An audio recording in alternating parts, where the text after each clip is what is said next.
Bienvenue dans cette nouvelle vidéo à travers également cet exercice d'application camarade. Mesdames et messieurs, c'est de résoudre également une équation quadratique à coefficient complexe, comme n'est-ce pas, vous suivez en direct et en intégralité.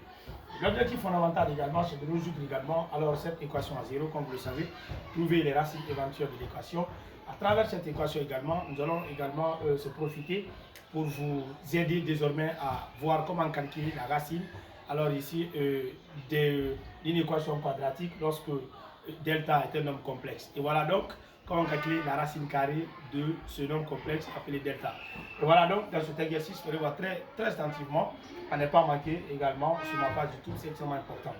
Et voilà donc ici, on dit résolvons dans C, z au carré plus 3 factoriel plus iz plus 5 qui est égal à 0. Là, cette équation est une équation de second degré quadratique à coefficient complexe. On va obligé d'abord, en passant par discriminant delta, une méthode classique connue de tous, de déterminer A, B ici. Déjà, par comparaison ici, on sait que A égale à 1 et B ici qui est égal à 3 facteurs ici, M plus I. Donc, par conséquent, C ici est égal à 5I. Donc, delta c'est quoi? Delta ici c'est B carré moins 4AC. Donc, directement, on a delta c'est égal à quoi? B déjà est connu. Donc, c'est 3 facteurs M plus I, ici le taux carré, moins 4 fois 1 fois 5i. Donc delta c'est égal à 9 plus 9 facteur m plus i au carré moins 20i. Donc ici on trouve delta. Donc dans ce cas on a 1 plus i au carré déjà rien d'autre que 2i. Donc moins 20i. Cela égale 9 fois 2 égale à 18i moins 20i. Donc la différence également des deux, on va trouver ici moins 2i. Voilà, alors nous avons delta, delta égale ici à moins 2. Donc ici, on va essayer de déterminer ici la racine ou bien les racines de delta. Donc étant un nombre complexe d'imaginaire pur. Donc on va dire cherchons la racine ou bien, les racines de delta. Racine de delta. Donc pratiquement ici, on va vous donner également, on va obligé d'avoir deux méthodes. Mais dans les vidéos qui suivront au fur et à mesure, vous verrez également les différentes méthodes au fur et à mesure. Alors ici, pour déterminer la racine de delta, delta qui n'est rien d'autre que également a moins 2i. Alors qu'est-ce qu'il faut? Là, pour un premier temps, nous allons passer également par le système qui n'est pas méconnu, qui est d'ailleurs même enseigné et d'ailleurs même qui est démontrable.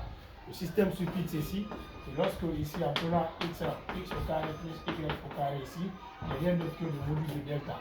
Que x au carré moins y au carré est égal à la partie réelle également alors ici, du nombre complexe. Là, ici, 2 fois x y est égal à b. Donc, les deux premiers systèmes également, les deux premières équations également permettent de déterminer la racine également de delta. Et la dernière également, à l'équation qui est là, le système qui est là, permet de choisir les racines. Si b qui est là, appelée la partie imaginaire du nombre complexe, est inférieur à 0, cela veut dire que x et y ont le signe contraire. Mais si b est supérieur à 0, c'est-à-dire positif, ça veut dire que x et y ont le même signe. Donc, je fais en prenant x multiplié par y égale à b, et b n'est rien d'autre que ici moins 2. Donc, je remplace. On aura 2 fois x, y égale à moins 2. Donc, en simplifiant, on va trouver que x, y égale à moins 1. Le fait que le produit de x fois y égale à moins 1 étant inférieur à 0, ce qui veut dire que les racines que nous allons trouver x, y auront forcément des signes contraires. Donc, cela veut dire que x et y, signe contraire. Signe contraire. Voilà, donc cela déjà est connu. Donc, je prends ici les deux systèmes. À rappeler que c'est x au carré plus y au carré égale à la valeur absolue de delta. Donc, x au carré moins y au carré égale à a. Voilà absolue de delta, c'est-à-dire le module de delta. Le module de ça, c'est combien? C'est 2. Donc, ici, je remplace. Je vais trouver que x au carré plus y au carré égale à 2. Car le module de 2 moins 2i égale à 2. Donc, ici, j'aurai x au carré moins y au carré égale à 0. Pourquoi 0? Parce que la partie réelle égale de cette écriture non complexe également est 0. Et là, delta qui est là est un nombre complexe d'imaginaire pur. Donc, un nombre complexe imaginaire pur, c'est lorsque la partie réelle égale à 0. Cela veut dire même que ça n'existe pas.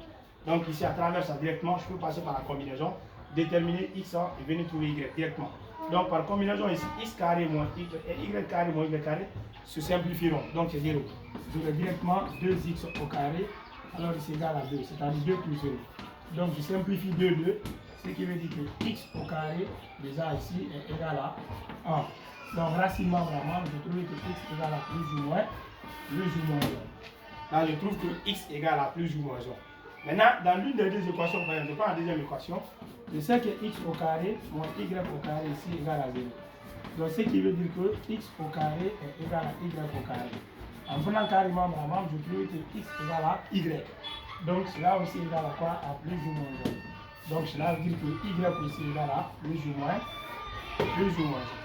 Donc, si y égale à plus ou moins 1, et qu'est-ce qu'on s'était dit? On dit que pour choisir n'est-ce pas, les racines, ou la racine, delta, on dit que x et y doivent être le signe contraire. Parce que là, le produit de x fois y est inférieur à 0. Donc, cela veut dire que les racines de delta, les racines de delta sont, c'est-à-dire delta égale, si je prends x positivement, c'est-à-dire plus 1, je prendrai y négativement, ce qui fait moins i.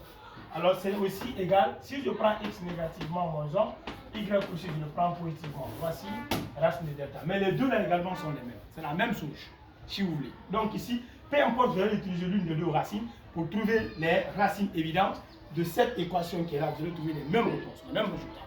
Donc sans distinction, de signe. Voilà, de ce fait également, nous allons appliquer les formules Z1 c'est égal à moins B moins I racine de la valeur absolue. C'est le module également de delta sur 2A. Donc rien d'autre que Z2 ici, on va juste remplacer moins B plus I module de delta également racine sur 2A. Donc je vais directement remplacer. Donc je trouve que Z1 c'est égal. B déjà c'est connu. 2 déjà c'est quoi? C'est 3 facteur 1 plus I. Donc avec le signe également c'est moins. Donc directement je vais développer. Je trouve moins 3, moins 3 directement. Là, ici, la racine de delta, je vais prendre cette première équité. Ça dit moins 1 plus I. Il n'y a rien de que ce 2. Donc Z2 aussi, la même chose. Moins 3i avec le signe plus, ça fait 1 moins I sur 2. Là, ce qui veut dire que Z1 n'est rien de que, vous faites la différence, la somme de 2, ce qui fait moins 4. Là, la différence de 2 va donner moins 2i sur 2. Donc cela égale à moins 2 moins I directement. Donc Z2 aussi c'est égal à la même souche. Là vous aurez ici la différence de 2, ça fait moins 2 également. Et là vous faites la somme de 2 également, vous avez moins 4. Donc divisé ici par 2. Là vous aurez ici la différence, le rapport c'est moins 1 et moins 2i. Donc l'ensemble de solutions également dans C. Là nous avons moins 2i moins I. Et nous avons Z2 aussi, moins de que moins 1 ici, moins 2i. Donc, peu importe également la racine utilisée entre 1 et moins i, et moins 1 et plus i, vous aurez exactement les mêmes solutions. Maintenant, rappelez également, si vous utilisez également cette première, alors si vous utilisez autant pour moi cette deuxième racine, c'est-à-dire Z1 c'est égal à Z2 et Z2 c'est égal à Z1. Merci.